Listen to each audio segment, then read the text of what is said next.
Hallo und herzlich willkommen zu unserem Deutschkurs. Heute lernen wir die Relativsätze, ein wichtiger Teil der deutschen Grammatik.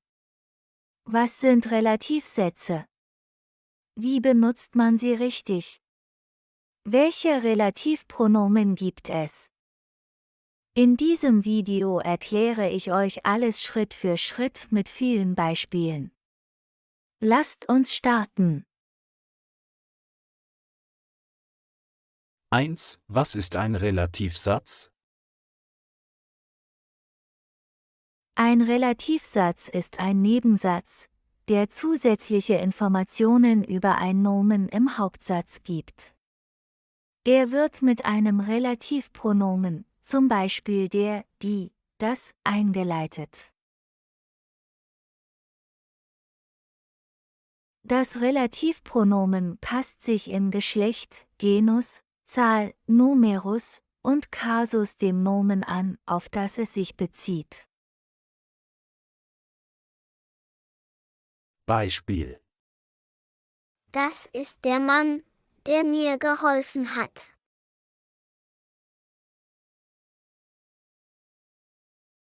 Das ist der Mann, der mir geholfen hat. Ich habe eine Freundin, die sehr nett ist.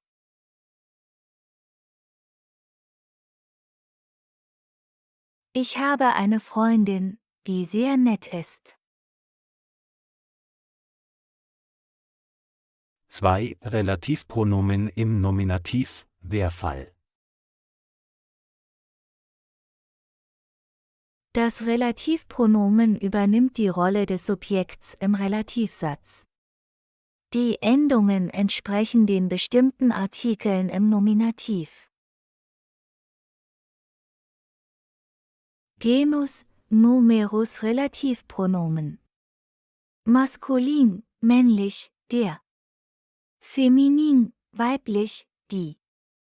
Neutrum, sächlich, das. Plural, die. Beispiele. Der Mann, der hier wohnt, ist mein Lehrer.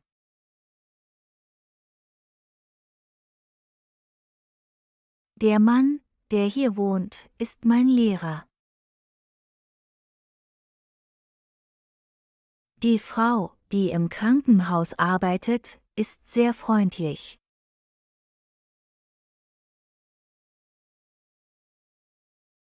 Die Frau, die im Krankenhaus arbeitet, ist sehr freundlich. Das Auto, das vor dem Haus steht, gehört meinem Bruder.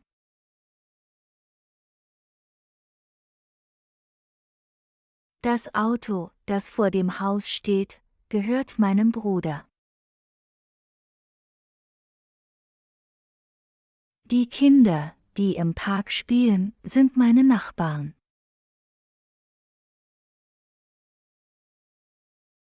Die Kinder, die im Park spielen, sind meine Nachbarn.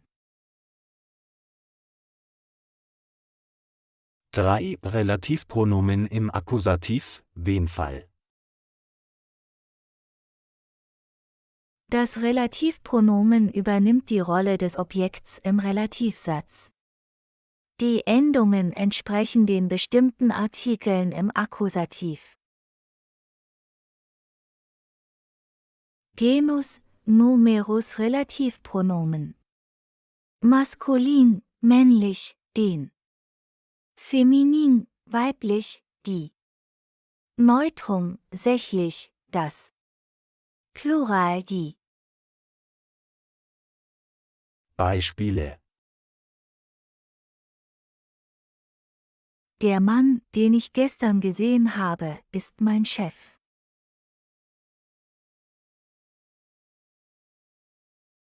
Der Mann, den ich gestern gesehen habe, ist mein Chef. Die Frau, die ich getroffen habe, ist meine Tante.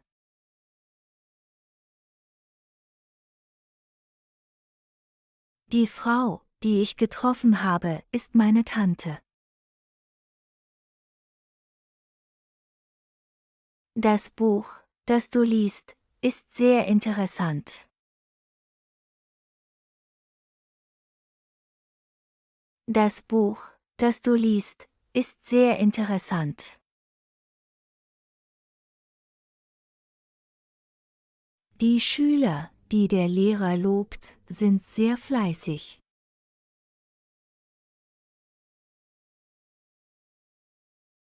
Die Schüler, die der Lehrer lobt, sind sehr fleißig. 4. Relativpronomen im Dativ, Wem-Fall. Das Relativpronomen steht im Dativ, wenn das Verb oder eine Präposition es erfordert. Die Endungen entsprechen den bestimmten Artikeln im Dativ. Genus, Numerus Relativpronomen. Maskulin, männlich, dem. Feminin, weiblich, der. Neutrum, sächlich, dem. Plural, denen. Beispiele. Der Mann, dem ich geholfen habe, war sehr dankbar.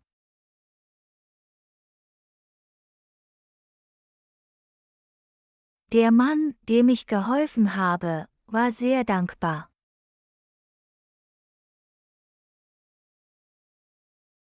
Die Frau, der ich eine Blume geschenkt habe, hat sich gefreut.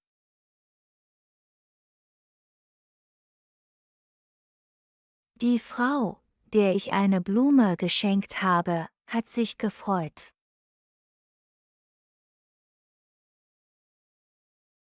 Das Haus, in dem wir wohnen, ist sehr alt.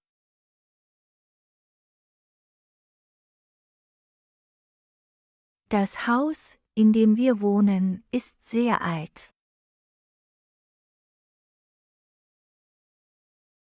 Die Menschen, mit denen ich arbeite, sind sehr nett.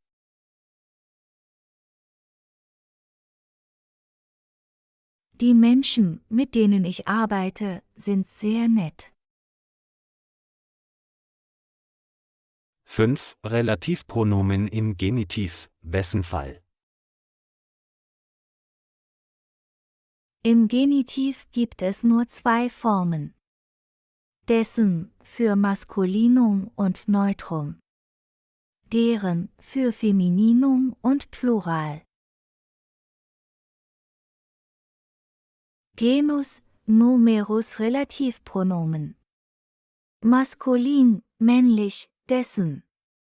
Feminin, weiblich, deren. Neutrum, sächlich, dessen.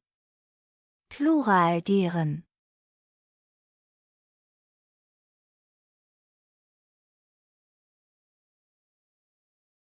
Der Mann, dessen Auto gestohlen wurde, ist sehr traurig.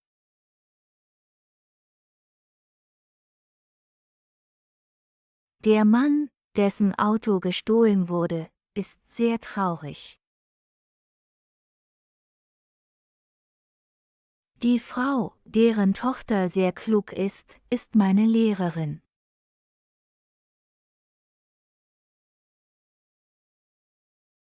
Die Frau, deren Tochter sehr klug ist meine Lehrerin.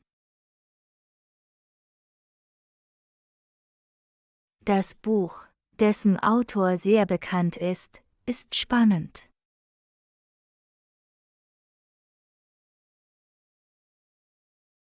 Das Buch, dessen Autor sehr bekannt ist spannend.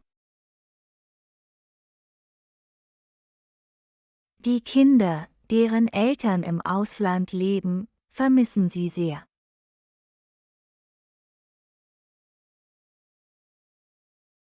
Die Kinder, deren Eltern im Ausland leben, vermissen sie sehr. Zusammenfassung. Nominativ, der, die, das, die. Akkusativ, den, die, das, die. Dativ, dem, der, dem, denen. Genitiv, dessen, deren, dessen, deren. Super! Jetzt kennt ihr die Relativsätze und wisst, wie ihr sie richtig benutzt. Übt fleißig und versucht, eigene Sätze mit Relativpronomen zu bilden. Schreibt eure Beispiele in die Kommentare, ich werde sie korrigieren. Vergesst nicht, den Kanal zu abonnieren und das Video zu liken, wenn es euch gefallen hat.